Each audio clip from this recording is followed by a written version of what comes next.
बिस्मिल्लाहिर्रहमानिर्रहीम। आज की इस वीडियो में हम मैथ की एक्सरसाइज नंबर 2.6 को सॉल्व करेंगे। ठीक है जी। 2.6 में हम सिंथेटिक डिवीजन को यूज़ करेंगे। अब सिंथेटिक डिवीजन यूज़ करने से पहले हमें सिंथेटिक डिवीजन के बारे में पता होना ज़रूरी है। ठीक है। अब सिंथेटिक डिवीजन क्या होता है? सिंथेटिक डिवीजन एक ऐसा प्रोसेस है जिसमें हम रिमाइंडर और क्वोशिएंट को फाइंड आउट करते हैं। ठीक है जी। सिंथेटिक डिवीजन एक ऐसा प्रोसेस है जिसमें हम रिमाइंडर और क्वोशिएंट को फाइंड आउट करते हैं। अब रिमाइंडर और क्वोशिएंट क्या होता है? ठीक है, मैं आपको एक एग्जांपल से समझाता हूँ। लेट्स सपोज हमारे पास इधर 15 है और इधर 7 है। ठीक है। अब हमने देखना है कि 7 के टेबल में 15 आता है या 15 से छोटी वैल्यू। तो हमारे पास 15 से छोटी आती है 7 के टेबल में 14 और वो आती है 2 टाइम। ठीक है। अब 7 को 2 से मल्टीप्लाई करेंगे तो हमारे पास 14 आ गया। 15 में से हम 14 माइनस कर देंगे तो हमारे पास 1 आ गया। अभी जो वैल्यू हमारे पास बच गई है, ये हमारे पास रिमाइंडर आ गया। ठीक है। और ये हमारे पास है क्वोशिएंट। ठीक हो गया। लेकिन ये हमारे पास रिमाइंडर और जो क्वोशिएंट है ये सिंपल डिवीजन में। हम तो सिंथेटिक डिवीजन में बात करें। अब सिंथेटिक डिवीजन में रिमाइंडर और क्वोशिएंट क्या होता है, ये जब मैं आपको क्वेश्चन नंबर 1 सॉल्व करूंगा तब बताऊंगा। ठीक हो गया। अब ये जो वैल्यू है इसे हम कहते हैं डेविडेंड। ठीक है। और इस वैल्यू को हम कहते हैं डिवाइजर। ठीक है। ठीक है जी। इसे हम कहते हैं डेविडेंड और इसे कहते हैं हम डिवाइजर। अब डेविडेंड ऐसी वैल्यूज को कहते हैं जिनको हम डिवाइड करते हैं। ठीक है। और डिवाइडर जिससे हम वैल्यूज को डिवाइड करते हैं। ठीक हो गया जी। अब इसको ना ज़रा मज़ीद समझ आएगी जब हम क्वेश्चन सॉल्व करेंगे। क्वेश्चन नंबर 1 है, उसकी स्टेटमेंट पढ़ लेते हैं। Use synthetic division to find the quotient and remainder when. कहता है कि हमने सिंथेटिक डिवीजन को यूज करना है और रिमाइंडर और क्वोशिएंट फाइंड करना है और ये वैल्यू उसने हमें गिवन की गई है। ठीक हो गया जी। अब ये हमारे पास आ गई डेविडेंड। जिस तरह कि मैंने पहले बताया, डेविडेंड ऐसी वैल्यूज को कहते हैं जिनको हम डिवाइड करते हैं। और ये हमारे पास आ गया डिवाइजर, मतलब जिससे हम वैल्यूज को डिवाइड करते हैं। ठीक हो गया। ये डेविडेंड और ये डिवाइजर। ठीक हो गया। अब जो डेविडेंड होगा ना उसको हमने पोलिनोमियल एक्स के इज इक्वल टू रख लेना। ठीक है, जैसा कि इधर रखा है। और जो डिवाइजर होगा उसे हमने 0 के इज इक्वल टू रख लेना। ठीक है। अब x plus 1 is equal to 0, ये इस साइड पे प्लस 1 है, दूसरी साइड पर जाकर -1 हो जाएगा। ठीक हो गया। अब हम सिंथेटिक डिवीजन स्टार्ट करते हैं। अब डिविडेंड के जो वेरिएबल्स हैं जैसा कि एक्स स्क्वायर है, एक्स है और कोएफिशिएंट है, इसको हमने ऊपर लिख लेना है। लिख लिया एक्स स्क्वायर, एक्स स्क्वायर और कोएफिशिएंट।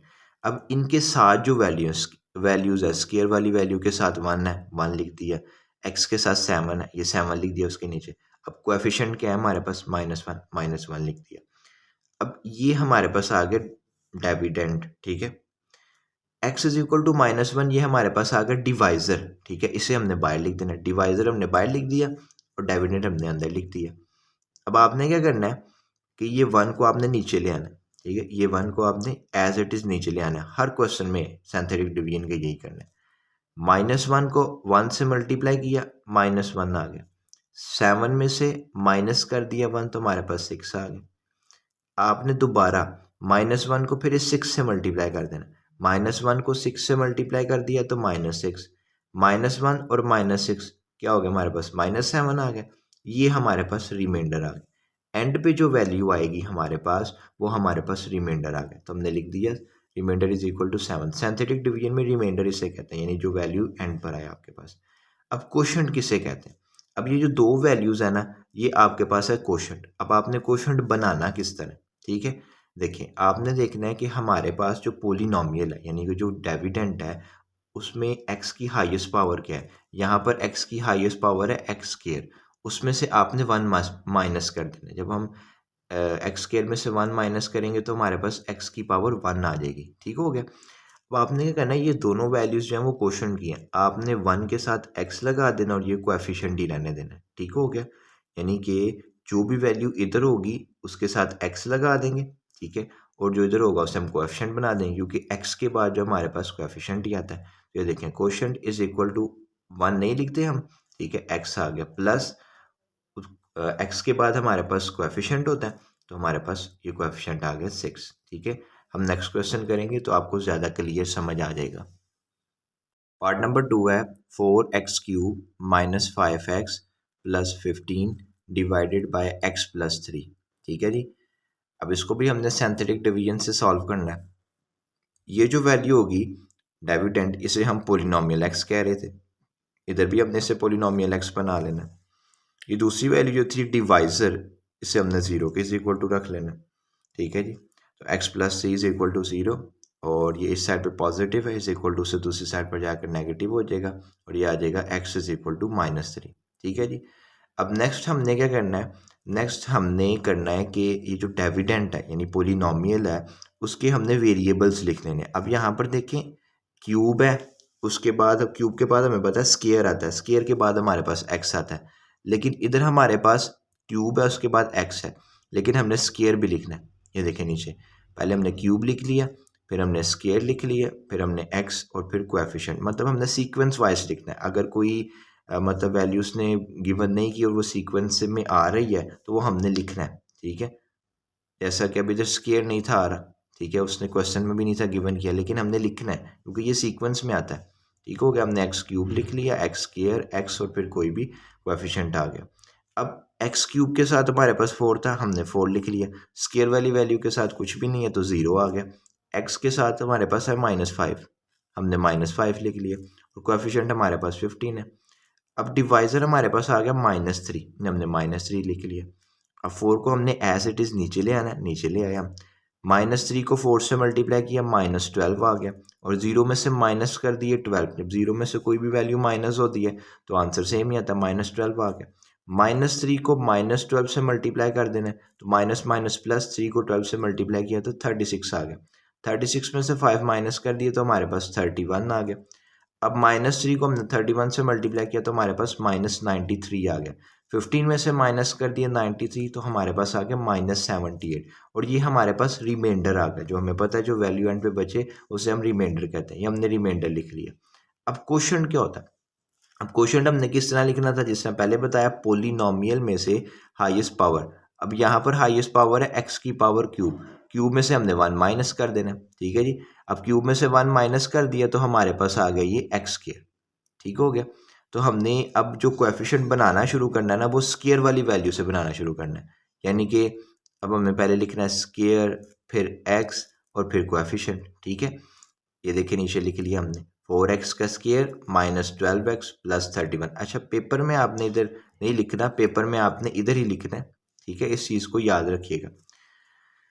तो हमारे पास रिमाइंडर भी आ गया और हमारे पास क्वोशंट भी आ गया और यही हमने फाइंड आउट करना था। पार्ट नंबर 3 है x का cube plus x square -3x plus 2 divided by x minus 2। ठीक है, अब इस पोर्शन को हम क्या कर लेंगे, इस पोर्शन को हमने कह लिया ये हमारे पास पोलिनोमियल है, डिविडेंड हमारे पास पोलिनोमियल x आ जाता है, इसको हमने पोलिनोमियल x के इज इक्वल टू लिख लिया। डिवाइजर को हमने 0 के इज इक्वल टू लिख लेना, x minus 2 is equal to 0। अब ये इस साइड पर -2 है, दूसरी साइड पर जाकर +2 हो जाएगा। अब ये हमने वेरिएबल्स लिख लिए ऊपर, x का क्यूब, x स्क्वायर, x और कोएफिशिएंट। x क्यूब के साथ 1 था, x स्क्वायर के साथ भी 1 था, x के साथ -3 और कोएफिशिएंट के साथ 2 आ गया और डिवाइजर हमारे पास 2 आ गया। ठीक है, अब 1 को हम एज इट इज़ नीचे ले आएंगे, 2 को 1 से मल्टीप्लाई किया 2 आ गया, 1 + 2 हमारे पास 3 आ गया। ठीक है जी, 2 को हमने 3 से मल्टीप्लाई किया, हमारे पास 6 आ गया, 6 में से माइनस कर दिए 3 तो हमारे पास 3 आ गया। 2 को हमने 3 से मल्टीप्लाई कर दिया तो हमारे पास 6 आ गया। 2 और 6 हमारे पास आ गए 8, जो एंड पे वैल्यू बचती है हम उसे रिमाइंडर कह देते हैं। 8 हमारे पास रिमाइंडर आ गया।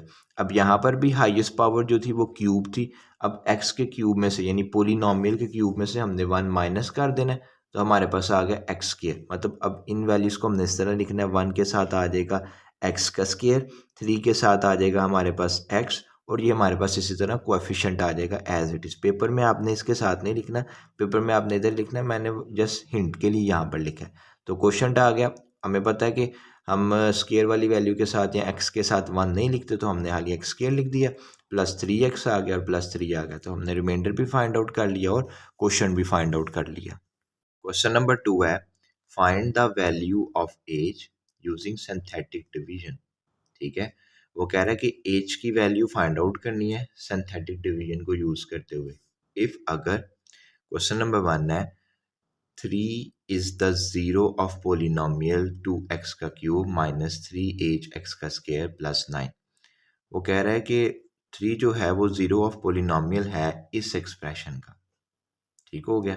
अब जीरो ऑफ पोलिनोमियल का क्या मतलब होता है? जीरो ऑफ पोलिनोमियल का ये मतलब होता है कि जो पी ऑफ एक्स है यानी डेविडेंड जो कि हमारे पास ये है, उसका रिमाइंडर जो है वो जीरो के इज इक्वल टू है। ठीक है। अब ये अब मैं आपको क्वेश्चन में दिखाऊंगा कि पी ऑफ एक्स का रिमाइंडर जीरो के इक्वल टू कैसे है। ठीक हो गया। अब हमने क्या करना है, इस एक्सप्रेशन को हमने पी ऑफ एक्स, ये हमारे पास क्योंकि डेविडेंट है और डेविडेंट को हम पोलिनोमियल एक्स के इज इक्वल टू रख लेते हैं। तो ये देखें पोलिनोमियल एक्स यानी पी ऑफ एक्स, इसको हमने रख लिया इस एक्सप्रेशन को 2x का क्यूब माइनस 3h का स्क्वायर प्लस 9। ये हमारे पास आ गया डिवाइजर। ठीक है। जो हमने रिसेंट क्वेश्चन सॉल्व किए हैं उसमें हम क्या करते थे, हमें इस तरह वैल्यू गिवन की गई होती थी x+3। ठीक है। उसे हम जीरो के इक्वल टू रख लेते थे, लेकिन ये हमारे पास डायरेक्ट ही x की वैल्यू है। ठीक है। तो हमारे पास आ गया x इज इक्वल टू 3। अब हम इसे सिंथेटिक डिवीजन के जरिए करते हैं। सबसे पहले हमने ये वेरिएबल्स लिख लिए, x का क्यूब x स्क्वायर, ये देखें x का क्यूब x स्क्वायर। अब यहाँ पर x वाली वैल्यू नहीं थी क्योंकि सीक्वेंस में x आता है तो हमने x लिख देना है और फिर हमारे पास कोएफिशिएंट आ गया। ठीक हो गया। ये हमने डिवाइजर को बाहर लिख लिया 3 को। ठीक है जी, डिवाइजर को हमने बाहर लिख लिया। अब वेरिएबल्स के साथ जो वैल्यूज थी वो हमने लिख ली। क्यूब वाली वैल्यू के साथ 2 था, 2 लिख लिया। स्क्वायर वाली वैल्यू के साथ -3h था, वो लिख लिया। x गिवन नहीं था, उसकी वैल्यू 0 आ गई। कोएफिशिएंट था, उसकी वैल्यू हमारे पास 9 आ गई। ठीक है जी। अब हमने क्या करना है, ये 2 को हम एज इट इज़ नीचे ले आए। ठीक है। 3 को 2 से मल्टीप्लाई किया, हमारे पास 6 आ गया। ठीक है। और जब ये ऐड हुए तो हमारे पास 6 - 3h आ गया। ठीक है। उसके बाद 3 को दोबारा इस एक्सप्रेशन से मल्टीप्लाई किया, 3 को 6 से मल्टीप्लाई किया 18 आ गया, और 3 को -3h से मल्टीप्लाई किया तो हमारे पास -9h आ गया। ठीक है। अब ये एक्सप्रेशन जब इसमें ऐड होगी तो हमारे पास ये एक्सप्रेशन सेम आ जाएगी, क्योंकि ज़ीरो में कोई वैल्यू ऐड हो तो आंसर सेम ही आ जाता है। तो हमारे पास दोबारा से आ गया 18 - 9h। अब 3 को दोबारा हमने इस एक्सप्रेशन से मल्टीप्लाई कर देना। 3 को 18 से मल्टीप्लाई किया, हमारे पास आ गया 54, और 3 को हमने -9h से मल्टीप्लाई किया तो हमारे पास -27h आ गया। अब 9 और 54 ये हमारे पास हो गए 63, और -27h हमारे पास उसी तरह आ गया। हमें पता है कि जो लास्ट वाली वैल्यू होती है वो हमारे पास रिमाइंडर होता है, तो ये हमारे पास क्या आ गया, रिमाइंडर आ गया। और नीचे हमने लिख लिया जी remainder is equal to 63 - 27h। अब ये जो हमने रिमाइंडर फाइंड आउट किया, ठीक है, हमने क्या कहा था, पी एफ एक्स का रिमाइंडर। जीरो ऑफ पोलिनोमियल का क्या मतलब होता है कि जो रिमाइंडर होता है पी ऑफ एक्स का वो हमारे पास जीरो के इज इक्वल टू होता है। लीजिए हमने नीचे लिख दिया, if 3 is the zero of the polynomial then remainder is zero. Remainder is zero का क्या मतलब है कि यहाँ पर हमने रिमाइंडर लिखा है, उसकी जगह हमने जीरो लगा देना, बाकी सारी एक्सप्रेशन सेम आ जाएगी। ये हमारे पास आ गया r is equal to 63 - 27h। अब रिमाइंडर की जगह जस्ट हमने जीरो लगा देना, ये जीरो लगा दिया, इज इक्वल टू 63 - 27h। हमने क्या फाइंड आउट करना था, एज की वैल्यू। अब ये जो -27h है इसे हम दूसरी साइड पे ले जाएंगे तो हमारे पास +27h हो जाएगा, इज इक्वल टू 63। अब 27 इधर एज के साथ मल्टीप्लाई हो रहा है तो उसी साइड पर जाकर डिवाइड हो जाएगा, तो हमारे पास आ जाएगा एज इज इक्वल टू 63/27। अब हम इसकी क्या करेंगे, कटिंग कर लेंगे 9 के टेबल के साथ। 9 के टेबल में 27 आता है 3 टाइम और 63 आता है 7 टाइम, तो हमारे पास एज की वैल्यू आ गई, एज इज इक्वल टू 7/3। अब क्वेश्चन नंबर 2 का पार्ट नंबर 2 है, वो कह रहा है 1 is the zero of polynomial x³ - 2h का स्क्वायर प्लस 11। वो कह रहा है 1 जीरो ऑफ पोलिनोमियल है इस एक्सप्रेशन का। ठीक है। इसमें भी हमने क्या करना है, सिमिलर मेथड इस्तेमाल करना है जिस तरह हमने पार्ट नंबर 1 में किया। ठीक है। सिंथेटिक डिवीजन से एज की वैल्यू फाइंड आउट करनी है, और जीरो ऑफ पोलिनोमियल का क्या मतलब है कि जो रिमाइंडर है पी ऑफ एक्स का, यानी पोलिनोमियल एक्स का जो रिमाइंडर है वो जीरो के इक्वल टू है। ठीक है। अब हमने क्या किया, इस एक्सप्रेशन को, ये जो एक्सप्रेशन थी हमारे पास, इसे हमने पी ऑफ एक्स कह दिया। ठीक है। और ये हमारे पास जिस तरह रिसेंट स्टेप में बताया, रिसेंट क्वेश्चन में बताया कि ये हमारे पास एक्स की डायरेक्ट वैल्यू आ जाएगी, एक्स इज इक्वल टू 1। ठीक है। अब पोलिनोमियल के हमने वेरिएबल्स लिख लिए, x³ x² x गिवन नहीं था, फिर x लिखा। ठीक है, क्योंकि x सीक्वेंस में आ रहा था, और 11 हमारे पास कोएफिशिएंट है, कोएफिशिएंट लिख लिया। ये हमारे पास आ गया जी डिवाइज़र। ठीक है, डिवाइज़र को हमने ये बाहर लिख लिया। ठीक हो गया। अब वेरिएबल्स की वैल्यू हमने लिख ली, एक्स क्यूब के साथ कोई वैल्यू नहीं है, वन आ जाएगा, वन लिख दिया। स्केयर वाली वैल्यू के साथ -2h था, -2h लिख दिया। एक्स की कोई वैल्यू गिवन नहीं थी, 0 आ गया। कोएफिशिएंट हमारे पास 11 था, हमने 11 लिख दिया। नेक्स्ट हमने क्या करना है कि अब हमने ये इस वन को एज इट इज़ नीचे ले आना है, ठीक है। जिससे हम पहले क्वेश्चन में करते थे, वन को वन से मल्टीप्लाई किया, वन आ गया। वन में हमने वन और -2h का हमने एडिशन कर लिया, तो हमारे पास आ गया 1 - 2h, ठीक है जी। वन को हमने वन से मल्टीप्लाई किया तो हमारे पास वन आ गया। वन को -2h से मल्टीप्लाई किया तो हमारे पास -2h आ गया, ठीक है। जब ज़ीरो इस एक्सप्रेशन में ऐड होगा, हमें पता है कि जब ज़ीरो किसी एक्सप्रेशन में ऐड हो तो आंसर हमारे पास सेम ही आता है, तो हमारे पास आंसर आ गया 1 - 2h। अब इसको दोबारा वन से मल्टीप्लाई करेंगे तो वन को किसी भी वैल्यू से मल्टीप्लाई करें तो वो तो सेम ही आता है। वन को वन से मल्टीप्लाई किया, वन आ गया। वन को -2h से मल्टीप्लाई किया तो -2h आ गया। अब एडिशन हो गई, इधर 11 + 1 हमारे पास 12 हो गया और -2h उसी तरह आ गया। हमें पता है कि जो लास्ट वाली वैल्यू होती है वो हमारे पास रिमाइंडर होती है, तो नेक्स्ट स्टेप में हम क्या करेंगे, रिमाइंडर लिख लेंगे इसको, 12 - 2h को। वैसे हमने इधर भी लिख दिया कि ये हमारे पास रिमाइंडर है। Remainder is equal to 12 - 2h, ठीक है। अब जो स्टेटमेंट हमने रिसेंट क्वेश्चन में लिखी थी वही यहाँ पर लिखेंगे। अब यहाँ पर हमारे पास डिवाइजर जो है वो वन है, हमने कह दिया if one is the zero of polynomial then remainder is zero, ठीक है। हमारे पास remainder is equal to 12 - 2h आ गया। रिमाइंडर की जगह जस्ट हमने ज़ीरो लिख देना, इज इक्वल टू 12 - 2h। अब हमने क्या करना है, एज की वैल्यू फाइंड आउट करनी है। इधर -2h है, इस साइड पर जाके +2h हो जाएगा, ठीक है जी, इज इक्वल टू 12। अब 2 इधर मल्टीप्लाई हो रहा है एज के साथ, दूसरी साइड पर जाकर डिवाइड हो जाएगा, तो हमारे पास आ जाएगा एज इज इक्वल टू 12/2, ठीक है। अब 2 के टेबल से कटिंग कर देंगे, 2 1 टाइम और 2 6 टाइम, तो एज की वैल्यू हमारे पास 6 आ जाएगी, ठीक है। पार्ट नंबर 3 है, -1 is the zero of the polynomial 2x का क्यूब प्लस 5hx - 23, ठीक है। सेम स्टेप्स फॉलो होंगे जो हमने रिसेंट 2 पार्ट्स में फॉलो किए हैं, ठीक है। ये हमारे पास जो डेविडेंट है ये हमारे पास पोलिनोमियल x आ जाएगा, यानी p ऑफ x, ये हमने लिख लिया। ये हमारे पास डिवाइज़र है, ये हमारे पास x की वैल्यू आ जाएगी, x इज इक्वल टू -1, ठीक है। नेक्स्ट हमने क्या करना है, नेक्स्ट हमने ये कर लेना है कि जो पोलिनोमियल x है उसके हमने वेरिएबल्स लिख लेने हैं। ये देखिए वेरिएबल्स लिख लिए, एक्स क्यूब। अब एक्स स्क्वायर गिवन नहीं था क्योंकि वो सीक्वेंस में आता है, तो हमने एक्स स्क्वायर भी लिखना है, ठीक है। एक्स आ गया और ये हमारे पास कोएफिशिएंट आ गया। डिवाइज़र हमारे पास -1 था, हमने -1 लगा दिया। अब वेरिएबल्स के साथ वाली वैल्यू क्या है हमारे पास, एक्स क्यूब के साथ 2 है तो हमने ये 2 लगा दिया।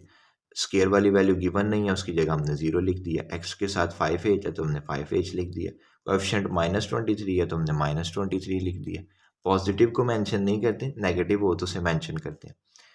2 नीचे आ जाएगा जी, -1 को हमने 2 से मल्टीप्लाई कर दिया, -2 हो गया। जब ज़ीरो में कोई वैल्यू ऐड होती है तो वो value as it is answer आ जाती है, तो हमारे पास ज़ीरो में -2 ऐड हुआ तो हमारे पास -2 एज इट इज़ आ गया। -1 को -2 से मल्टीप्लाई किया तो माइनस माइनस प्लस हो गए, और 1 को 2 से मल्टीप्लाई किया तो 2 हो गया।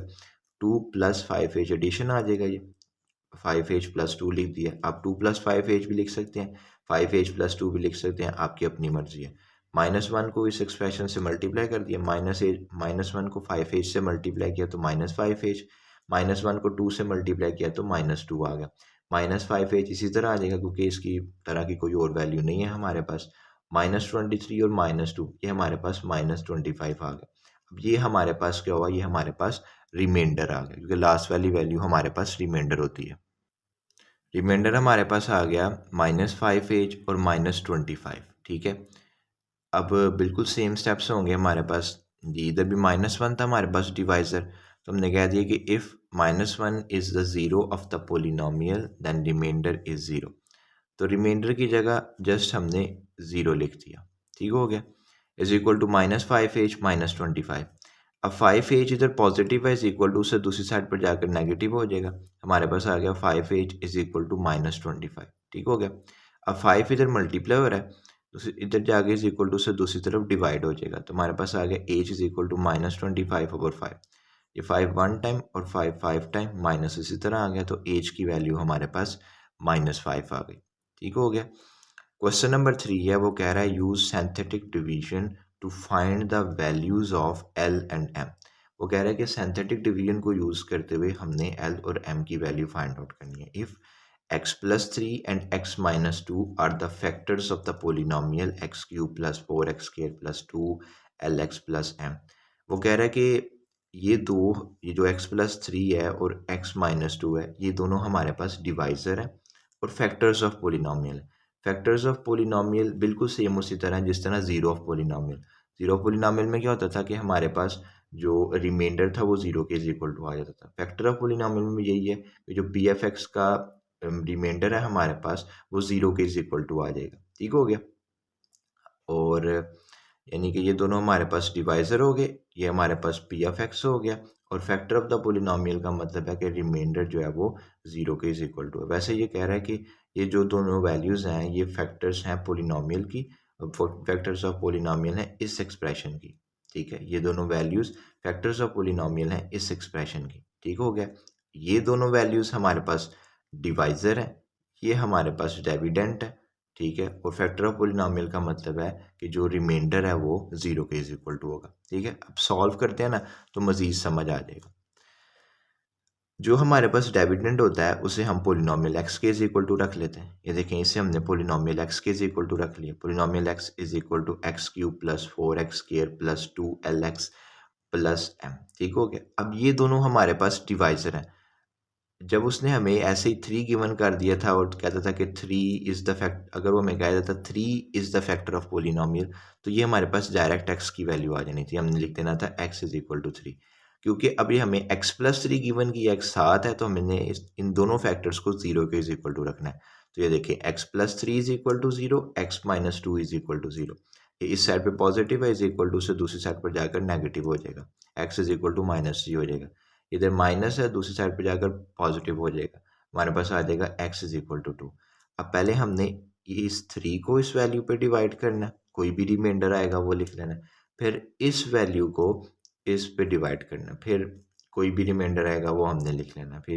फिर रिमाइंडर्स को सॉल्व करके हम एल और एम की वैल्यू फाइंड आउट करेंगे। ठीक है, मैं अब आपको कर कर दिखाता हूँ।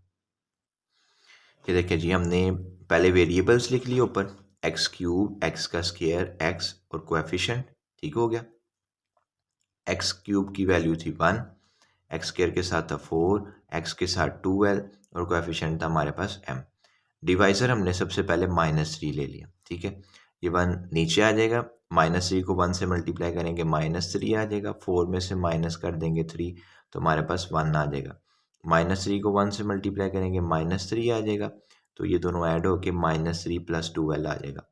-3 जब इस एक्सप्रेशन से दोबारा मल्टीप्लाई होगा तो -3 को -3 से मल्टीप्लाई करना है तो हमारे पास आ जाना 9, -3 को 2l से मल्टीप्लाई करना है तो हमारे पास आ जाना -6l। ठीक है, तो जब m भी इनमें ऐड हो जाएगा तो हमारे पास आ जाएगा 9 -6l, ये एक्सप्रेशन सेम, और m इनमें ऐड होगा। अब ये हमारे पास आ गया रिमाइंडर। ठीक है, क्योंकि हमारे पास दो डिवाइज़र हैं तो हमारे पास रिमाइंडर भी दो ही होंगे, तो हमने इसे रिमाइंडर 1 लिख लिया, is equal to 9 -6l plus m। अब हमें पता है कि फैक्टर ऑफ पोलिनोमियल या ज़ीरो ऑफ द पोलिनोमियल एक ही मतलब होता है। ठीक है, तो हमने कह दिया -3, क्योंकि हमारे पास -3 आ गया, हमने इसे चेंज कर लिया। -3 is the factor of polynomial. ठीक है, देन रिमाइंडर इज 0। ठीक है, रिमाइंडर की जगह हमारे पास आ गया 0। ठीक है, तो हमने इसे अरेंज कर लिया, हमने कह दिया 9 -6l plus m is equal to 0। 0 इस साइड पे था, हमने दूसरी साइड पर लिख दिया। ठीक हो गया। दूसरा डिवाइज़र आ गया हमारे पास x इज इक्वल टू 2। ठीक है, बिल्कुल सेम स्टेप्स फॉलो करेंगे हम। वेरिएबल लिख लिए, x का क्यूब, x स्क्वायर, x और फिर कोई भी कोएफिशिएंट। ठीक है, x क्यूब की वैल्यू हमारे पास 1 थी, x स्क्वायर की वैल्यू हमारे पास 4 है, x की वैल्यू हमारे पास 2 है और कोएफिशिएंट की वैल्यू m है। हमने 2 को 1 से मल्टीप्लाई किया, 2 आ गया। 4 प्लस 2 हमारे पास 6 आ गया। 2 को 6 से मल्टीप्लाई किया, हमारे पास 12 आ गया। 12 में 2l ऐड हो गए तो हमारे पास 12 प्लस 2l हो गया। 2 को हमने इस एक्सप्रेशन से मल्टीप्लाई कर दिया, 2 को 12 से मल्टीप्लाई किया तो हमारे पास 24 आ गया। 2 को 2l से मल्टीप्लाई किया तो हमारे पास 4l आ गया। ठीक है, अब इस एक्सप्रेशन में, ठीक है, हमने m को ऐड कर देना है, तो जब 24 प्लस 4l में m ऐड होगा तो हमारे पास आ गया 24 प्लस 4l प्लस m। ठीक है, अब ये भी हमारे पास रिमाइंडर आ गया। सबसे पहले तो हमारे पास रिमाइंडर 1 आ गया था, अब ये हमारे पास रिमाइंडर 2 आ गया, तो हमने लिख दिया remainder 2 is equal to 24 plus 4l plus m। अब हमें पता है कि हमारे पास दो फैक्टर्स ऑफ पोलिनोमियल गिवन थे, तो नीचे हमने लिख लिया since 2 is the factor of polynomial then remainder is 0। ठीक है, तो अब नेक्स्ट स्टेप में हम क्या करेंगे, रिमाइंडर की जगह हम 0 लिख देंगे। ठीक है जी, वो मैं आपको अब करके दिखाता हूँ। रिमाइंडर की जगह हमने 0 लगा दिया, is equal to 24 plus 4l plus m। ये एक्सप्रेशन हमने पहले लिख ली और 0 बाद में लिख लिया। ठीक है, और इसे हमने इक्वेशन नंबर 2 का नाम दे दिया। अब जो रिमाइंडर नंबर 1 था वो हमारे पास इक्वेशन नंबर 1 है, और जो रिमाइंडर नंबर 2 है वो हमारे पास इक्वेशन नंबर 2 है। ठीक हो गया, अब हमारे पास दो एक्सप्रेशंस आ गई, हमें फाइंड आउट करनी है l और m की वैल्यू। अब मैं कह देता हूँ कि अगर हम सब्ट्रैक्ट कर दें इक्वेशन नंबर 1 में से इक्वेशन नंबर 2, तो हमें l की वैल्यू फाइंड आउट हो जाएगी। तो ये देखिए, हमने इक्वेशन नंबर 2 ऊपर लिख ली, माइनस कर दिया, नीचे हमने लिख दी इक्वेशन नंबर 2, और ये ऊपर हमने लिख दी इक्वेशन नंबर 2, नीचे हमने लिख दी इक्वेशन नंबर 1। ठीक है, क्योंकि सब्ट्रैक्ट करना है तो नीचे वाली वैल्यूज़ के साइन चेंज हो जाएंगे, तो इक्वेशन नंबर 1 के साइन चेंज हो गए, ये प्लस था ये नेगेटिव हो गया, 9 आ गया, ये नेगेटिव 6l था तो हमारे पास पॉजिटिव हो गया, प्लस 6l आ गया, ये हमारे पास पॉजिटिव m था तो ये हमारे पास नेगेटिव हो गया। ठीक हो गया, अब ये देखिए 24 में से ये क्योंकि नीचे वाला साइन है माइनस कर दिए 9, तो हमारे पास 15 आ गया, 4l नीचे वाला साइन है प्लस 6l तो हमारे पास आ गया 10l, पॉजिटिव m और नेगेटिव m आपस में कैंसिल हो गए, इज इक्वल टू 0 आ गया। अब 15 इस साइड पे पॉजिटिव है, इज इक्वल टू से दूसरी साइड पर जाकर नेगेटिव हो जाएगा, 10l इज इक्वल टू -15। अब 10 इधर मल्टीप्लाई हो रहा है, इज इक्वल टू से दूसरी साइड पर जाकर डिवाइड हो जाएगा, तो हमारे पास आ गया l इज इक्वल टू -15/10। हम इसकी 2 के टेबल उसकी 5 के टेबल से कटिंग कर लेंगे, 5 के टेबल में 10 आता है 2 टाइम और 15 आता है 3 टाइम, तो l इज इक्वल टू ये माइनस आ गया 3/2 आ गया। अब हमारे पास l आ गया, आप जिस मर्जी इक्वेशन में चाहें तो l की वैल्यू पुट कर दें। अगर आप इक्वेशन नंबर 1 में पुट करना चाहते हैं इक्वेशन नंबर 1 में कर दें, इक्वेशन नंबर 2 में करना चाहते हैं इक्वेशन नंबर 2 में कर दें, आपकी मर्जी है, आंसर सेम ही आएगा। Put the value of l in equation number 2, हमने इक्वेशन नंबर 2 में पुट कर दी, तो ये देखिए 24 आ गया, प्लस 4 था प्लस 4 आ गया। ठीक है, l की वैल्यू हमारे पास है -3/2, हमने -3/2 लगा दिया, तो ये हमारे पास प्लस m आ गया, इज इक्वल टू 0। ठीक हो गया, अब नेक्स्ट हमने क्या करना है, ये हमारे पास आ गया 24। ठीक है, ये 2 के टेबल में 2 1 टाइम और 2 2 टाइम। ठीक है, 2 को -3 से हम मल्टीप्लाई कर देंगे, ये देखें प्लस m आ गया, इज इक्वल टू 0। 24 प्लस 2 को हमने -3 से मल्टीप्लाई कर दिया तो हमारे पास -6 आ गया, प्लस m आ गया, इज इक्वल टू 0।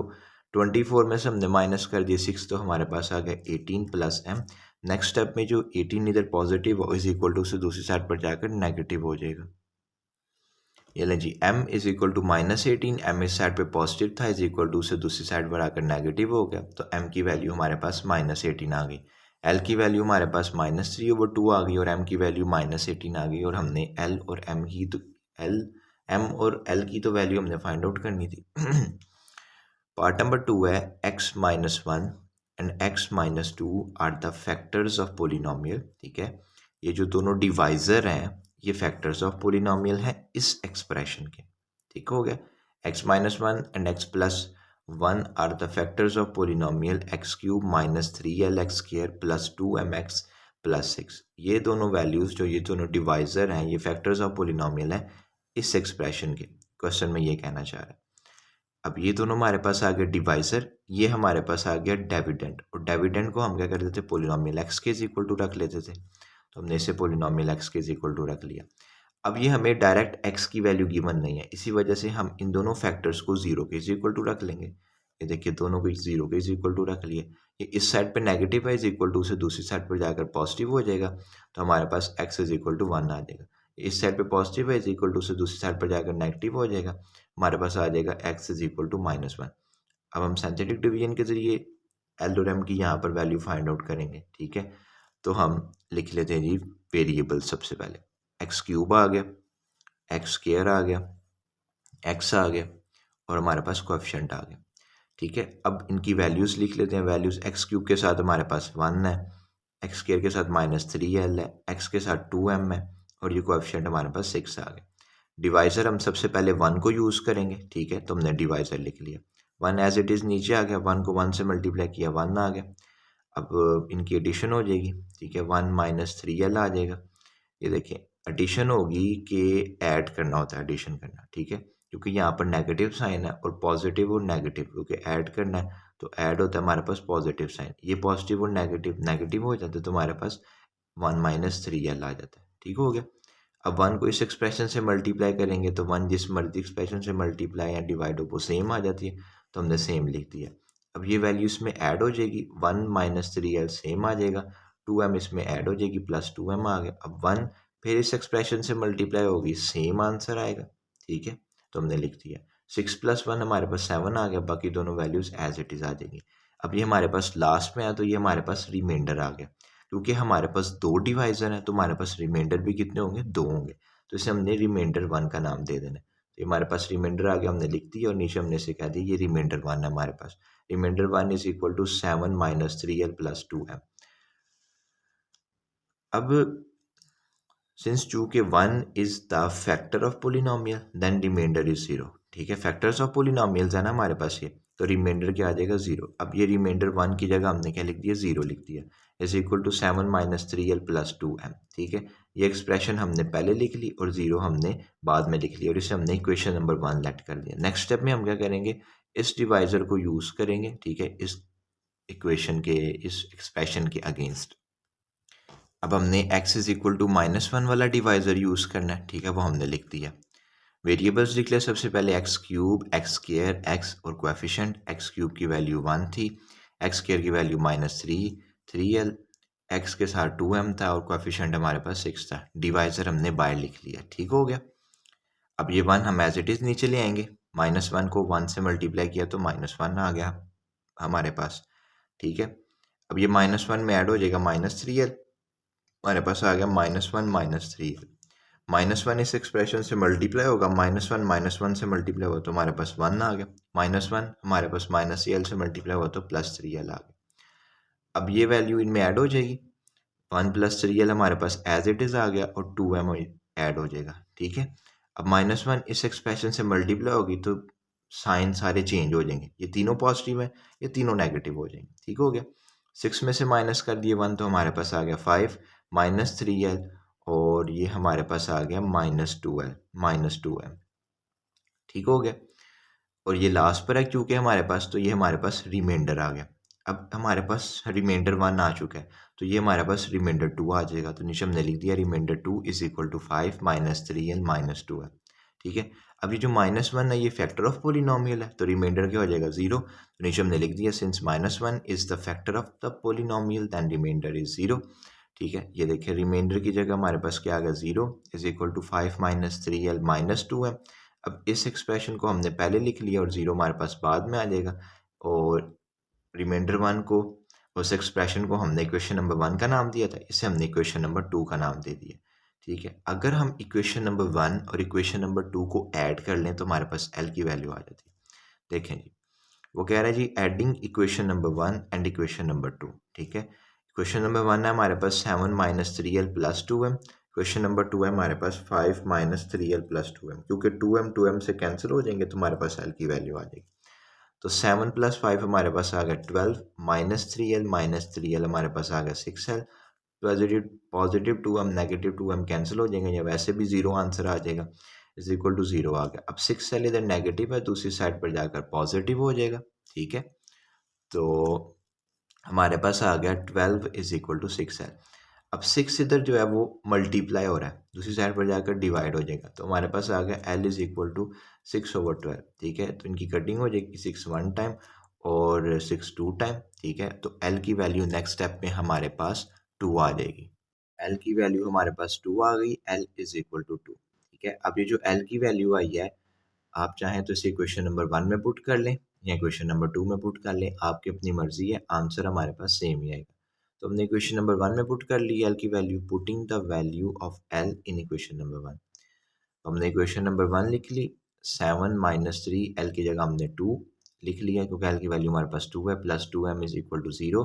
7 -3 को 2 से मल्टीप्लाई किया -6 आ गया, plus 2m is equal to 0।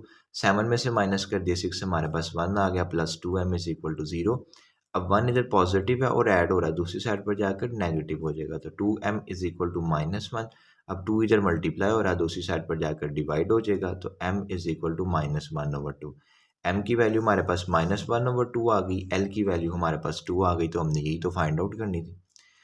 Question number 4 है, कहता है कि solve by using synthetic division. कहता है कि जो भी क्वेश्चन हमें गिवन किया गया होगा हम उसे सिंथेटिक डिवीजन के ज़रिए सॉल्व करेंगे। इफ़ अगर 2 is the root of the equation, ये हमारे पास इक्वेशन है, 2 जो है वो इस इक्वेशन का रूट है, ठीक है, यानी x की value x is equal to 2 है, यानी 2x की वैल्यू है। अब ये हमारे पास डिवाइज़र है और ये जो इक्वेशन हमें गिवन है, ठीक है, ये हमारे पास है डेविडेंट, ठीक हो गया। अब हमने यहाँ पर क्या करना है, जब यहाँ पर हम इसे सिंथेटिक डिवीजन के ज़रिए सॉल्व करेंगे तो रिमाइंडर हमारे पास डायरेक्ट ही 0 आ जाएगा। तो लास्ट पर वैल्यू आती थी ना हमारे पास, कभी 15 आ गया, कभी 16 आ गया, या कभी 5 + 7, इस तरह लास्ट पे जो भी वैल्यू आती थी। इधर रिमाइंडर जो है ना, जब हम रूट्स फाइंड करेंगे ना, क्योंकि हमें वो कह रहा है कि ये 2 is the root of the equation है, ठीक है, और एक रूट उसने गिवन किया है, बाकी हम रूट फाइंड आउट करेंगे, ठीक है। जब रूट ऑफ द इक्वेशन की बात आएगी ना किसी भी क्वेश्चन में, तो याद रखिएगा कि उसका जो रिमाइंडर है वो 0 के इज इक्वल टू होगा, ठीक है। और अब उसने हमें एक रूट गिवन किया है, हमने बाकी कितने रूट फाइंड करने हैं वो हमें पता चलेगा इक्वेशन की मैक्सिमम पावर देख के, क्योंकि यहाँ पर इक्वेशन में वेरिएबल की जो मैक्सिमम पावर है वो 3 है, ठीक है, तो रूट भी हमारे पास 3 ही होंगे। हमें एक रूट गिवन है, 2 हम फाइंड आउट करेंगे, ठीक हो गया। तो अब हमने क्या करना है, यहाँ पर हमने थोड़ा सा मेथड को चेंज करना, ठीक है। ये हमारे पास है डेविडेंट और ये हमारे पास डिवाइजर, ठीक है, और ये 2 जो है वो इस इक्वेशन का रूट भी है और बाकी 2 रूट हमने फाइंड करने हैं, ठीक है। और हमें पता है कि जब हम रूट फाइंड आउट करेंगे तो हमारे पास रिमाइंडर 0 होगा, ठीक हो गया। आपने क्या करना है, ये लिख लेना है नीचे लाइन, ये इस लाइन को एज इट इज़ लिख के हम इसे लिख देते हैं नीचे, since 2 is the root of the equation then by synthetic division, हम इसे सिंथेटिक डिवीजन के जरिए सॉल्व करेंगे, वी गेट। नेक्स्ट स्टेप में हम क्या करेंगे, इसे सिंथेटिक डिवीजन के जरिए सॉल्व करेंगे।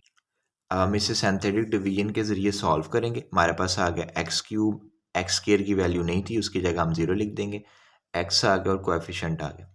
एक्स क्यूब के साथ 1 था, हम 1 नहीं था, हमने उसे लगा के 1 लिख दिया, स्क्वायर वाली वैल्यू कुछ भी नहीं थी हमारे पास, उसकी जगह हमने 0 लिख दिया। एक्स के साथ -28 था, वो लिख दिया, और कोएफिशिएंट हमारे पास 48 था। डिवाइज़र हमारे पास 2 था, डिवाइज़र हमने लिख लिया, ठीक है। ये 1 को हम एज इट इज़ नीचे ले आएंगे, ठीक है, 2 को 1 से मल्टीप्लाई किया तो 2 आ गया, 0 + 2 2 आ गया, 2 को 2 से मल्टीप्लाई किया 4 आ गया, 4 में से माइनस कर दिया 28, क्योंकि छोटी वैल्यू में से बड़ी वैल्यू माइनस कर रहे हैं तो माइनस आंसर आएगा -24। 2 को -24 से मल्टीप्लाई किया तो हमारे पास -48 आ गया, +48 में से -48 कर दिया तो हमारे पास 0 आ गया, और 0 हमारा रिमाइंडर हो गया। ये देखिए हमने लिख दिया 0 रिमाइंडर। मैंने आपको पहले बताया था कि हमारे पास जो रिमाइंडर होगा वो 0 आ जाएगा, ठीक है। अब हमने इसके रूट्स फाइंड आउट करने हैं, क्योंकि हमारे पास जो इक्वेशन है उसमें वेरिएबल की हाईएस्ट पावर जो है वो 3 है, और एक रूट हमें गिवन किया गया है जो कि ये है 2 है, डिवाइज़र है जो कि, और 2 रूट हमने फाइंड आउट करने हैं, ठीक हो गया। अब ये देखें कि ये जो वैल्यू है, क्वेश्चन नंबर 1 में हम क्या करते थे, क्वाड्रेटिक इक्वेशन बनाते थे रूट्स की, ठीक है, इन वैल्यूज़ को यूज़ करते हुए।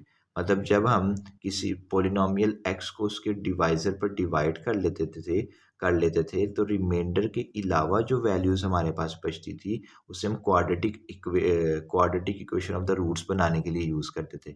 यहाँ पर उसको हमने डिप्रेस्ड इक्वेशन का नाम दिया, ठीक है, क्वाड्रेटिक इक्वेशन या डिप्रेस्ड इक्वेशन, तो उनमें फ़र्क कोई नहीं है, दोनों का काम एक ही है, ठीक है। लेकिन हमने क्या करना है, डिप्रेस्ड इक्वेशन को सॉल्व कर देना है, तो क्वाड्रेटिक इक्वेशन को हम सॉल्व नहीं करते, उसको हम जस्ट लिखते देते थे।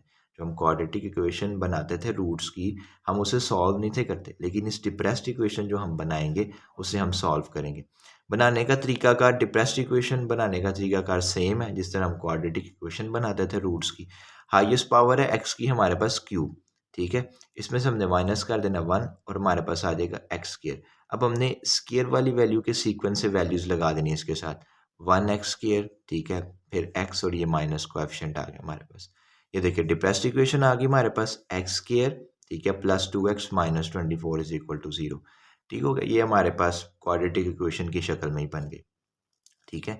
अब हमें पता है कि हम क्वाड्रेटिक इक्वेशन को बाय फैक्टराइजेशन या बाय क्वाड्रेटिक फार्मूला दोनों तरीकों से सॉल्व कर सकते हैं, तो हम इसे बाय बाय फैक्टराइजेशन करेंगे। ठीक है, क्या करते थे, -24 को हमने स्केयर वाली वैल्यू के कोएफिशिएंट से मल्टीप्लाई कर दिया, हमारे पास -24 आ गया। अब -24 को यूज़ करते हुए हमने कोई से ऐसे दो फैक्टर्स बनाने हैं जिसे हम ऐड करें या सब्ट्रैक्ट करें, तो हमारे पास 2x आए और मल्टीप्लाई करें तो -24 आए। तो ये देखिए हमने बना लिया 6x माइनस 4x। जब आप 6x में से माइनस कर देते हैं 4x, तो आपके पास आंसर आ जाता है 2x, और 6 को जब -4 से मल्टीप्लाई करते हैं तो -24 आ जाता है। यही बनाना था हमें, तो ये हमने फैक्टर्स लिख लिए, एक्स का square plus 6x minus 4x minus 24 is equal to 0। इन दोनों वैल्यूज़ में से कॉमन ले लेंगे, इन दोनों वैल्यूज़ में से कॉमन ले लेंगे, यहाँ से हम x कॉमन ले लेंगे, हमारे पास आ गया x प्लस 6। ठीक है, यहाँ से हम -4 कॉमन ले लेंगे, जब बाहर माइनस कॉमन आएगा तो अंदर वाली वैल्यूज़ के साइन चेंज हो जाएंगे, हमारे पास आ गया x plus 6 is equal to 0। अब ये दोनों वैल्यूज़ एक जैसी हैं, ये कॉमन आ गया, बाकी बच गया x माइनस 4, ये लिख लिया is equal to 0। x plus 6 is equal to 0, ये लिख लिया। x minus 4 is equal to 0, ये हमने लिख लिया। अब 6 इधर पॉजिटिव है, इज इक्वल टू से दूसरी साइड पर जाकर नेगेटिव हो गया, तो x इज इक्वल टू -6 आ गया। अब 4 इधर नेगेटिव है, इज इक्वल टू से दूसरी साइड पर जाकर पॉजिटिव हो गया, तो x इज इक्वल टू 4 आ गया। तो ये दो भी हमारे पास रूट्स आ गए। कितने रूट फाइंड आउट करने थे, दो, एक हमें गिवन था, तो हमने सोल्यूशन सेट में लिख लिया कि एक तो जो 2 था हमारा डिवाइजर वो, एक -6 और एक ये 4। ठीक हो गया। पार्ट नंबर 2 है क्वेश्चन नंबर 4 का, 3 is the root of the equation. मतलब कि अब जो 3 है वो इस रूट का इक्वेशन है, इस इक्वेशन का रूट है। ठीक है, 3 इस इक्वेशन का रूट है, ये वो कहना चाह रहा है सवाल में। अब हमारे पास जो वेरिएबल की हाईएस्ट पावर है वो क्यूब है, तो हमें रूट्स भी कितने बनाने होंगे, 3 ही रूट्स बनेंगे। एक हमें गिवन है, दो हम फाइंड आउट करेंगे डिप्रेस्ड इक्वेशन को यूज़ करते हुए। ठीक हो गया, और रिमाइंडर जो लास्ट पर आएगा हमारे पास वो भी 0 आएगा। ठीक है, सेम वही स्टेप्स फॉलो होंगे जो हमने क्वेश्चन नंबर 4 के पार्ट नंबर 1 में किए। इस लाइन को हम एज इट इज़ नीचे लिख लेंगे। ठीक है, और यहाँ पर ये हमारे पास डेविडेंट आ जाएगा और ये हमारे पास डिवाइज़र आ जाएगा। ठीक हो गया, ये हमारे पास डेविडेंट, ये हमारे पास डिवाइज़र। यहाँ पर हम मेंशन नहीं करेंगे कि ये पोलिनोमियल एक्स है, डेविडेंट को पोलिनोमियल एक्स नहीं लिखेंगे और इसे हम डिवाइज़र नहीं लिखेंगे। ठीक है, हम एक लाइन लिखेंगे, हमने लिख दिया 3 is the root of the equation, equation लिख लिया हमने, then by synthetic division we get, हमने कह दिया 3 जो है वो इस इक्वेशन का रूट है, हम इसे सिंथेटिक डिवीजन के ज़रिए सॉल्व करेंगे, क्योंकि हम इसने क्वेश्चन में यही कहा है कि हम उसे सिंथेटिक डिवीजन के ज़रिए सॉल्व करेंगे। अब देखें जी, हमने सबसे पहले वेरिएबल्स लिख लिए, x cube, x square, x और कोएफिशिएंट। एक्स क्यूब के साथ 2x है और एक्स क्यूब के साथ हमारे पास 2 है, तो हमने 2 लिख दिया। एक्स स्क्वायर के साथ -3 है, -3 लिख दिया। एक्स के साथ -11 है, -11। कोएफिशिएंट हमारे पास 6 है, 6 आ गया। डिवाइजर हमारे पास 3 है, हमने 3 लिख दिया। 2 हम नीचे ले आए, 3 को 2 से मल्टीप्लाई किया 6, 6 में से माइनस कर दिया 3, हमारे पास 3 आ गया। 3 को 3 से मल्टीप्लाई किया 9 आ गया, 9 में से माइनस कर दिया 11, तो -2 आ गया। माइनस इस वजह से क्योंकि छोटी वैल्यू में से बड़ी वैल्यू माइनस की है। 3 को -2 से मल्टीप्लाई किया -6 आ गया, 6 में से माइनस कर दिया 6, तो हमारे पास आ गया 0, और ये 0 हमारा रिमाइंडर आ गया। ठीक है, अब ये जो हमारे पास वैल्यूज़ बची हैं इसे हम डिप्रेस्ड इक्वेशन बना लेंगे। डिप्रेस्ड इक्वेशन वो होती है कि जब हमारे पास, जब हम किसी पोलिनोमियल एक्स को किसी डिवाइज़र के साथ यूज़ करते हैं, ठीक है, रिमाइंडर के अलावा जो हमारे पास वैल्यूज़ आती हैं ना, वो हमारे पास डिप्रेस्ड इक्वेशन बनती है। अब वो कैसे बनेगी, उसको बनाने का तरीका वही है जो हमारे पास quadratic equation of the roots को बनाने का तरीकाकार है। हाईएस्ट पावर देखते हैं हम वेरिएबल की, ठीक है, वो कि क्यूब है, उसमें से माइनस कर देते हैं 1, तो 3 में से 1 माइनस कर दिया, हमारे पास स्क्वायर आ गया। अब एक्स स्क्वायर के सीक्वेंस से हम वैल्यू लगाते जाएंगे, एक्स स्क्वायर, फिर एक्स और फिर कोएफिशिएंट। ठीक है, ये देखिए यही सेम इक्वेशन नीचे बनी है, 2x का square plus 3x minus 2 is equal to 0। अब हम इसे बाय फैक्टराइजेशन सॉल्व करेंगे। ठीक है, -2 को -2 से मल्टीप्लाई किया -4, -4 को यूज़ करते हुए ऐसे दो फैक्टर्स बनाने हैं, ऐड करें तो 3x, मल्टीप्लाई करें तो -4। ठीक है, तो ये देखें हमारे पास आ गया 2x का स्क्वायर, 4x में से माइनस कर दिए x, तो हमारे पास 3x आ गया, और 4 को -1 से मल्टीप्लाई कर दिया तो -4 आ गया। मतलब सेम फैक्टर्स बन रहे हैं, और ये -2 इज इक्वल टू 0, मतलब सही फैक्टर्स बनाया हमने। तो हम इन दोनों वैल्यूज़ में से कॉमन ले लेंगे और इन दोनों वैल्यूज़ में से कॉमन ले लेंगे। यहाँ से हम 2x कॉमन ले लेंगे, x प्लस 2 आ जाएगा हमारे पास, -1 कॉमन ले लेंगे, वैल्यूज़ के साइन चेंज हो जाएंगे, हमारे पास x प्लस 2 आ जाएगा।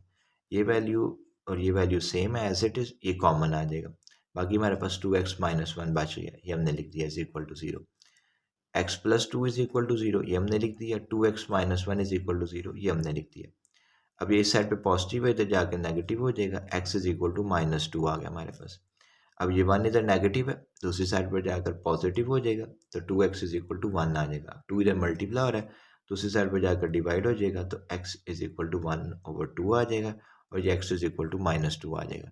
अब हमने दो फैक्टर्स फाइंड करने थे, दो रूट्स फाइंड करने थे, एक हमें गिवन था, ठीक है। ये दो तो हमारे पास आ गए -2 और 1/2, ये हमने लिख दिए। और तीसरा हमारे पास क्वेश्चन में गिवन था, वो था 3। ये हमारे पास तीनों रूट्स आ गए, तो हमारे पास सोल्यूशन सेट बन गया -2, 1/2 और 3। क्वेश्चन नंबर 4 का पार्ट नंबर 3 है, -1 is the root of the equation 4x का cube -x² -11x -6 is equal to 0, ठीक है। -1 जो है वो इस इक्वेशन का रूट है, वो ये कहना चाह रहा है सवाल में, ठीक है। यहाँ पर भी इसको सिंथेटिक डिवीजन के ज़रिए करेंगे। ये हमारे पास डेविडेंट है, ये हमारे पास डिवाइज़र है। यहाँ पर हमने क्या करना है, रूट्स फाइंड आउट करने हैं, ठीक है। अब यहाँ पर रूट्स कैसे पता चलेगा, हमने कितने रूट्स फाइंड आउट करने हैं। वेरिएबल की हाईएस्ट पावर 3 है, तो हम 3 रूट्स फाइंड करेंगे। एक हमें गिवन है, 2 हम फाइंड आउट करेंगे। रिमाइंडर जो है वो हमारे पास 0 आएगा। इसमें भी हमने वही सेम स्टेप्स फॉलो करने हैं जो हमने क्वेश्चन नंबर 4 के रिसेंट 2 पार्ट्स में फॉलो किए, ठीक है। इस लाइन को एज इट इज लिख लेना है, -1 is the root of the equation 4x का cube -x² -11x -6 is equal to 0, ठीक है जी। फिर हम उसे सिंथेटिक डिवीजन के जरिए सॉल्व करेंगे, then by synthetic division we get, ठीक है। अब हम उसे सिंथेटिक डिवीजन के जरिए सॉल्व करेंगे। ये हमने वेरिएबल्स लिख लिए, ठीक है, x³ x² x और कोएफिशिएंट, ठीक है। x³ के साथ हमारे पास 4 है, हमने 4 लिख दिया। x² के साथ कुछ नहीं, हमारे पास -1 आ गया। x के साथ -11 और कोएफिशिएंट हमारे पास -6 आ गया। डिवाइजर हमारे पास -1 था, हमने -1 लिख दिया। 4 को हम एज इट इज़ नीचे ले आए, -1 को 4 से मल्टीप्लाई किया, -4 आ गया। -4 -1 हमारे पास -5 आ गया। -1 को -5 से मल्टीप्लाई किया, हमारे पास 5 आ गया। 5 में से माइनस कर दी 11, हमारे पास -6 आ गया। -1 को -6 से मल्टीप्लाई कर दिया, तो हमारे पास 6 आ गया। 6 में से माइनस कर दिया 6, तो हमारे पास 0 आ गया, और ये 0 हमारे पास रिमाइंडर आ गया, ये हमने लिख दिया। अब हमने क्या करना है, डिप्रेस्ड इक्वेशन बनानी है, या उसका दूसरा नाम होता है quadratic equation of the roots, ठीक हो गया। वेरिएबल की हाईएस्ट पावर में से 1 माइनस कर दिया, तो हमारे पास x² आ गया, ठीक है। अब x² x और फिर कोएफिशिएंट, इस सीक्वेंस से हमने ना वेरिएबल लिख लेना है इस इक्वेशन के साथ। ये आ गया x², इधर आ गया x और इधर आ गया कोएफिशिएंट, यानी सीक्वेंस के साथ हमने ना वैल्यूज लिख लेनी है। तो ये देखिए इधर हमने इसी तरह कर लिया, 4x का square -5x -6 is equal to 0। अब ये हमारे पास क्वाड्रेटिक इक्वेशन बन गई है। हम इसे चाहें तो बाय फैक्टराइजेशन भी कर सकते हैं और बाय क्वाड्रेटिक फार्मूला भी कर सकते हैं, तो हम बाय फैक्टराइजेशन करेंगे। -6 को 4 से मल्टीप्लाई किया, -24। -24 को यूज़ करते हुए ऐसे तो फैक्टर्स बनाने हैं, ऐड करें या सब्ट्रैक्ट करें, -5x और मल्टीप्लाई करें तो हमारे पास आ जाए -24। तो ये देखिए -8x प्लस 3x, 3x में से माइनस कर दिए 8x, तो -5x, और -8 को 3 से मल्टीप्लाई कर दिया तो -24, मतलब सही फैक्टर्स बनाया। तो इन दोनों वैल्यूज़ में से कॉमन ले लेंगे, इन दोनों वैल्यूज़ में से कॉमन ले लेंगे। यहाँ से हम 4x कॉमन ले लिए, 4x हमने कॉमन ले लिया तो हमारे पास आ गया x-2। यहाँ से हमने 3 कॉमन ले लिया, हमारे पास आ गया x-2। अब ये दोनों वैल्यूज सेम है, x-2 कॉमन आ गए, हमारे पास बच गया 4x प्लस 3, ये लिख दिया is equal to 0। Next step में हम इन दोनों वैल्यूज़ को 0 के इज इक्वल टू रख लेंगे। x-2 is equal to 0, 4x plus 3 is equal to 0, ठीक है। ये इस साइड पे माइनस है, दूसरी साइड पे जाकर पॉजिटिव हो जाएगा, तो x इज इक्वल टू 2 आ गया। 4x प्लस 3 है, ये इस साइड पे प्लस है और दूसरी साइड पर जाकर नेगेटिव हो जाएगा, 4x इज इक्वल टू -3 आ गया। इधर x इज इक्वल टू 2 आ गया। अब 4 इधर मल्टीप्लाई हो रहा है, दूसरी साइड पर जाकर डिवाइड हो जाएगा, x इज इक्वल टू -3/4 आ जाएगा। तो हमारे पास रूट्स आ गए 2 और -3/4, तो हमने सोल्यूशन साइड लिख लिया जी 2 -3/4, और एक रूट हमें जो है वो क्वेश्चन में भी गिवन था जो कि हमारे पास -1 था, जिसे हम एज अ डिवाइजर यूज़ कर रहे थे। तो हाईएस्ट पावर थी 3 क्यूब, और हमने 3 ही रूट्स फाइंड आउट कर लिए। एक हमें गिवन था, 2 हमने फाइंड आउट कर लिए। क्वेश्चन नंबर 5 है जी, सॉल्व बाय सिंथेटिक डिवीजन। वो कह रहा है जो भी क्वेश्चन हमें गिवन किया गया है हम उसे सिंथेटिक डिवीजन के जरिए सॉल्व करेंगे। इफ़ अगर 1 and 3 are the roots of the equation x की power 4 minus 10x square plus 9 is equal to 0। ठीक हो गया। वो कह रहा है कि 1 और 3 जो है वो रूट्स हैं इस इक्वेशन के। ठीक है, अब ये हमारे पास डेविडेंट है, ये दो हमारे पास डिवाइजर है। ठीक है, अब जो हमने क्वेश्चन नंबर 4 के 3 पार्ट सॉल्व किए हैं वही सेम स्टेप्स हमने फॉलो करने हैं यहाँ पर भी। ठीक है, सेम वही स्टेप, बस फ़र्क सिर्फ इतना सा है कि उधर हमने मैक्सिमम 3 रूट्स, क्योंकि मैक्सिमम पावर 3 थी तो एक हमें रूट गिवन था और 2 रूट हम फाइंड आउट करते थे। यहाँ पर पावर 4 है, 2 रूट्स हमें गिवन है, फाइंड आउट 2 ही करने हैं। ठीक हो गया, बस डिवाइज़र 2 है यहाँ पर, मतलब कि इस इक्वेशन को हमने 2 डिवाइज़र में यूज़ करना है। ठीक है, अब मैं आपको मज़ीद सिंप्लीफाई कर देता हूँ। रिमाइंडर यहाँ पर भी 0 ही आएगा दोनों का। ये देखें, जिस तरह हम रिसेंट क्वेश्चन में करते थे, ये लाइन लिख लेते थे, ये भी लाइन हम लिख लेंगे। 1 and 3 are the roots of the equation x की power 4 minus 10x square plus 9। ये देखें, ये लाइन हमने लिख ली। ठीक है, देन बाय सिंथेटिक डिवीजन, अब हम इसे सिंथेटिक डिवीजन के जरिए सॉल्व करेंगे। ठीक है, तो डिविडेंड की पावर्स लिख लेते हैं, यानी वेरिएबल्स लिख लेते हैं। एक्स क्यूब, ठीक है, एक्स की पावर 4 है। ठीक है, एक्स की पावर 4 लिख लिया। अब एक्स क्यूब हमें गिवन नहीं है लेकिन हमने लिखना है क्योंकि सीक्वेंस में आता है, तो एक्स क्यूब आ गया। फिर एक्स स्क्वायर है, एक्स स्क्वायर आ गया। फिर हमारे पास एक्स भी गिवन नहीं है, हमने एक्स भी लिख लेना है। फिर हमारे पास कोएफिशिएंट आ गया। ठीक हो गया, एक्स क्यूब के साथ हम कोई वैल्यू नहीं, 1 आ गया। ठीक है, क्यूब वाली वैल्यू गिवन नहीं है तो उसकी जगह 0 आ गया। स्क्वायर वाली वैल्यू के साथ -10 है, हमने -10 लिख लिया। एक्स वाली वैल्यू भी गिवन नहीं है तो उसकी जगह भी 0 आ गया और कोएफिशिएंट हमारे पास ये 9 है। ठीक हो गया, अब सबसे पहले हम 1 को एज अ डिवाइज़र यूज़ करेंगे, तो 1 हमारे पास आ गया, तो 1 नीचे आ जाएगा। 1 को 1 से मल्टीप्लाई किया 1 आ गया। 0 प्लस 1 हमारे पास 1 आ जाएगा। 1 को 1 से मल्टीप्लाई किया 1 आ जाएगा। 1 में से माइनस कर देंगे 10 तो हमारे पास -9 आ जाएगा। 1 को -9 से मल्टीप्लाई करेंगे तो -9 आ जाएगा। -9 में 0 ऐड करेंगे तो 0 जिस मर्जी वैल्यू में ऐड करो, जो आप वैल्यू ऐड कर रहे होते हैं वही सेम आंसर आ जाता है, यानी -9 आ गया। 1 को -9 से मल्टीप्लाई किया -9 आ गया, +9 -9 किया तो हमारे पास 0 आ गया। ये रिमाइंडर हमारे पास 0 आ गया। अब हमने क्या करना है कि ये जो एक्सप्रेशन हमारे पास बची है, ठीक है, सेकंड जो डिवाइज़र है 3 हमारे पास, उसको भी हमने इधर ही यूज़ करने लग पड़ना है। रिसेंट क्वेश्चन में ये होता था ना कि हम अगर हमें कोई 2 डिवाइज़र गिवन किए गए हैं तो हम उन्हें अलग-अलग, मतलब कि पहले इस एक्सप्रेशन को इसके साथ करते थे, फिर ये एक्सप्रेशन के वेरिएबल्स की वैल्यूज़ लिख के फिर इस डिवाइज़र को दूसरे डिवाइज़र को यूज़ करते थे। यहाँ पर आपने इकट्ठा कर लेना है, यानी अब आपके पास आपने 1 के साथ कर दिया उसे, ठीक है, रिमाइंडर 0 आ गया। रिमाइंडर 0 को निकाल के बाकी जो वैल्यूज़ बची है ना उसको हम 3 के साथ करेंगे, फिर इसकी डिप्रेस्ड इक्वेशन बनाएंगे।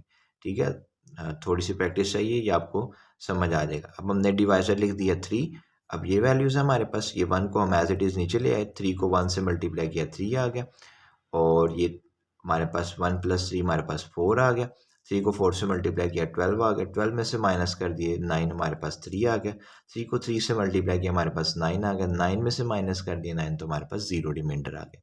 ठीक है, तो अब यहाँ पर ये हमारे पास जो है वो डिप्रेस्ड इक्वेशन बन जाएगी। ठीक है, यानी x की पावर 4। अब ये देखें यहाँ पर x की पावर 4 है मैक्सिमम। ठीक है, और हम क्या करते थे, x की पावर में से 1 माइनस कर देते थे तो डिप्रेस्ड इक्वेशन बना लेते थे, लेकिन वहाँ पर हमारे पास रूट 1 होता था। अब यहाँ पर हमारे पास रूट 2 है, तो क्योंकि हमने 2 टाइम्स यूज़ किया इस एक्सप्रेशन को, वहाँ पर हम 1 टाइम यूज़ करते थे। तो जब आप किसी एक्सप्रेशन को 1 टाइम यूज़ करेंगे ना, ठीक है, अब यहाँ पर हमने एक्सप्रेशन को 2 टाइम्स यूज़ किया, पहले 1 के साथ और फिर 3 के साथ। ठीक है, तो हम यहाँ से पावर में से 2 माइनस करेंगे। जो रीसेंट क्वेश्चन थे उसमें हम जो पोलिनोमियल x था या जो एक्सप्रेशन थी उसे हम 1 टाइम इस्तेमाल करते थे, तो इसी वजह से पावर में से 1 माइनस करते थे। यहाँ पर हमने 2 टाइम यूज़ किया, इस वजह से मैक्सिमम पावर में से हम 2 माइनस कर देंगे, तो हमारे पास आ जाएगा x का स्क्वायर। ठीक है, अब हम उस सीक्वेंस के साथ उसके साथ वेरिएबल लगा लेंगे। ये एक्स स्क्वायर आ गया, एक्स स्क्वायर के बाद हमारे पास x आता है और ये हमारे पास कोएफिशिएंट आता है। नेक्स्ट स्टेप में ये हम डिप्रेस्ड इक्वेशन लिख के इससे जो मज़ीद 2 रूट्स हमने फाइंड आउट करने हैं वो हम फाइंड आउट कर लेंगे। ले जी, ये हमारे पास डिप्रेस्ड इक्वेशन हमने लिख लिया और ये हमारे पास डिप्रेस्ड इक्वेशन आ गई। ये डिप्रेस्ड इक्वेशन एक क्वाड्रेटिक इक्वेशन की फॉर्म में हमारे पास, आप इसे चाहें तो बाय फैक्टराइजेशन या बाय क्वाड्रेटिक फार्मूला कर लें। ठीक है, तो हम इसे बाय फैक्टराइजेशन कर लेते हैं। 3 को स्केयर वाली वैल्यू के कोएफिशिएंट से मल्टीप्लाई किया तो हमारे पास 3 आ गया। इस 3 को यूज़ करते हुए हमने कोई से ऐसे दो फैक्टर्स बनाने हैं, ऐड करें या सब्ट्रैक्ट करें तो 4x, मल्टीप्लाई करें तो ये 3 आ जाए। ठीक है, तो हमने 3x प्लस एक्स बना लिए। 3x में आपने x ऐड किया तो आपके पास 4x आ गए, और 3 को 1 से मल्टीप्लाई किया तो आपके पास 3 आ गए। मतलब कि हमने सही फैक्टर्स बनाए हैं। इन दोनों वैल्यूज़ में से कॉमन ले लेंगे और इन दोनों वैल्यूज़ में से कॉमन ले लेंगे। यहाँ से हम x कॉमन ले लेंगे, हमारे पास आ गया x प्लस 3। यहाँ से हम 1 कॉमन ले लेंगे क्योंकि कोई वैल्यू कॉमन निकलती नहीं, हमने 1 निकाल लिया। x प्लस 3 आ गया इज इक्वल टू 0। ये दोनों एक्सप्रेशन सेम है, ये कॉमन आ गया बाहर, x प्लस 3 आ गया। बाकी हमारे पास बच गया x प्लस 1, हमने लिख लिया इज इक्वल टू 0। अब x plus 3 is equal to 0 हमने लिख लिया, x plus 1 is equal to 0 ये हमने लिख लिया। 3 इधर पॉजिटिव है, दूसरी साइड पर जाकर नेगेटिव हो जाएगा। हमारे पास आ गया x इज इक्वल टू -3। 1 इधर पॉजिटिव है, दूसरी साइड पर जाकर नेगेटिव हो गया। हमारे पास आ गया x इज इक्वल टू -1। तो हमारे पास 4 रूट्स आ गए, एक आ गया -3, एक -1 और 2 हमें क्वेश्चन में गिवन किए गए। तो हमने सोल्यूशन सेट में रूट्स लिख लिए, 1 -1 -3 और 3। ठीक हो गया। क्वेश्चन नंबर 5 का पार्ट नंबर 2 है, 3 and -4 are the roots of the equation. ठीक है, ये 3 और -4 जो है वो इस इक्वेशन के रूट्स हैं। ठीक है, ये जो इक्वेशन है हमारे पास डेविडेंट है और ये दोनों हमारे पास डिवाइसर है। ठीक हो गया। अब हमने यहाँ पर मज़ीद 2 रूट्स फाइंड आउट करने हैं क्योंकि हमारे पास मैक्सिमम पावर x की 4 है और 2 हमें गिवन है, 2 हम फाइंड आउट कर लेंगे। ठीक है, सेम वही स्टेप्स फॉलो होंगे जो हम रिसेंट क्वेश्चन में करते हैं। ये वाली लाइन को दोबारा लिख देंगे, फिर then by scientific division. Since 3 and -4 are the roots of the equation x की power 4 plus 2 x cube minus 13x square minus 14x plus 24 is equal to 0, then by synthetic division. Next step में हम इसे synthetic division के जरिए solve करेंगे। हमने variables लिख लिए, x की पावर 4, x की पावर 3, x स्क्वायर, x और कोएफिशिएंट। ठीक है, x की पावर 4 के साथ कोई वैल्यू नहीं थी, हमने 1 ऐड कर दिया। ठीक है, x क्यूब के साथ 2 था, 2 लिख दिया। x स्क्वायर के साथ -13 था, वो लिख दिया। x के साथ -14 था, वो लिख दिया। और कोएफिशिएंट हमारे पास 24 था। पहला डिवाइज़र हमारे पास 3 था तो हमने 3 लिख दिया। अब 1 को हम एज इट इज़ नीचे ले आएंगे। 3 को 1 से मल्टीप्लाई किया तो 3 आ जाएगा। ठीक है, 2 प्लस 3 हमारे पास 5 आ जाएगा। 3 को 5 से मल्टीप्लाई किया तो हमारे पास 15 आ जाएगा। 15 में से माइनस कर दिया 13 तो हमारे पास 2 आ जाएगा। 3 को हमने 2 से मल्टीप्लाई कर दिया, हमारे पास 6 आ गया। 6 में से माइनस कर दिए 14 तो हमारे पास -8 आ जाएगा। 3 को -8 से मल्टीप्लाई किया तो हमारे पास -24 आ जाएगा। 24 में से माइनस कर दिया 24 तो हमारे पास 0 रिमाइंडर आ जाएगा। अब दूसरा डिवाइज़र जो है वो हमारे पास -4 है। इसी एक्सप्रेशन में हम इसी एक्सप्रेशन के साथ इसे यूज़ करेंगे। ठीक है, 1 हम एज इट इज़ नीचे ले आए तो हमने -4 को 1 से मल्टीप्लाई कर दिया, -4 आ गया। 5 में से माइनस कर दिया 4 तो हमारे पास 1 आ गया। -4 को 1 से मल्टीप्लाई कर दिया, -4 आ गया। 2 में से माइनस कर दिए 4 तो हमारे पास -2। माइनस इस वजह से क्योंकि छोटी वैल्यू में से बड़ी वैल्यू माइनस हुई है। -4 को -2 से मल्टीप्लाई कर दिया, माइनस माइनस प्लस हो गया। 4 को 2 से मल्टीप्लाई किया, 8 हो गया। 8 में से माइनस कर दिए 8 तो हमारे पास 0 रिमाइंडर आ गया। अब हमारे पास हाईएस्ट पावर थी x की पावर 4, क्योंकि अब हमने पोलिनोमियल x को 2 टाइम्स यूज़ किया तो हम इसमें से 2 माइनस कर देंगे। तो 2 माइनस करेंगे तो हमारे पास x स्क्वायर आ जाएगा। तो x स्क्वायर के साथ हमने सीक्वेंस के साथ वैल्यूज़ लगा लेनी है। x स्क्वायर, उसके बाद x आता है और फिर कोई भी कोएफिशिएंट आ जाता है। तो हमने उसी तरह लिख ली है। x स्क्वायर 1 तो हम नहीं लिखते, प्लस x 1 नहीं लिखते, -2 इज इक्वल टू 0। ये हमारे पास एक डिप्रेस्ड इक्वेशन बन गई। डिप्रेस्ड इक्वेशन कह लें या quadratic equation of the root कह लें, जो आपकी मर्जी हो। ठीक है, अब बाय फैक्टराइजेशन में हम क्या करते थे, कोएफिशिएंट जो होता था हमारे पास, इसको हम स्केयर वाली वैल्यू के कोएफिशिएंट से मल्टीप्लाई कर देते थे। -2 को 1 से मल्टीप्लाई किया, -2 आ गया। ठीक है, अब -2 को यूज़ करते हुए हमने कोई से ऐसे दो फैक्टर्स बनाने हैं जिसे ऐड या सब्ट्रैक्ट करें तो x आ जाए हमारे पास, और मल्टीप्लाई करें तो -2 आ जाए। तो ये देखिए 2x में से माइनस कर दिया x तो हमारे पास x आ गया, क्योंकि बड़ी वैल्यू के साथ पॉजिटिव है इस वजह से पॉजिटिव साइन आएगा। और 2 को -1 से मल्टीप्लाई करेंगे तो -2 आ जाएगा। तो मतलब सही फैक्टर्स बनाए हमने। इन दोनों वैल्यूज़ में से कॉमन ले लेंगे और इन दोनों वैल्यूज़ में से कॉमन ले लेंगे। यहाँ से हम x कॉमन ले लेंगे, हमारे पास x प्लस 2 आ जाएगा। यहाँ से हम -1 कॉमन ले लेंगे, हमारे पास x प्लस 2 आ जाएगा इज इक्वल टू 0। अब ये वैल्यू और ये वैल्यू सेम है, ये कॉमन आ गया x प्लस 2। बाकी बच गया हमारे पास x -1, ये हमने लिख दिया is equal to 0। X plus two is equal to 0 ये लिख दिया, x minus one is equal to 0 ये लिख दिया। अब ये इस साइड पे पॉजिटिव 2 था, दूसरी साइड पे जाकर नेगेटिव 2 हो गया, हमारे पास आ गया एक्स इज इक्वल टू -2। इस साइड पे -1 था, दूसरी साइड पे जाकर पॉजिटिव हो गया, तो हमारे पास आ गया एक्स इज इक्वल टू 1। तो जो हमारे पास रूट्स आ गए वो आ गए -2 और 1, और 2 हमें क्वेश्चन में गिवन थे, क्योंकि हाईएस्ट पावर एक्स की 4 थी, तो इसी वजह से हमें 4 रूट्स बनाने थे, 2 हमें गिवन थे, 2 हमने बनाने थे, तो 2 हमने बना लिए। तो सोल्यूशन सेट आ गया हमारे पास -2, 1 और 3 और -4।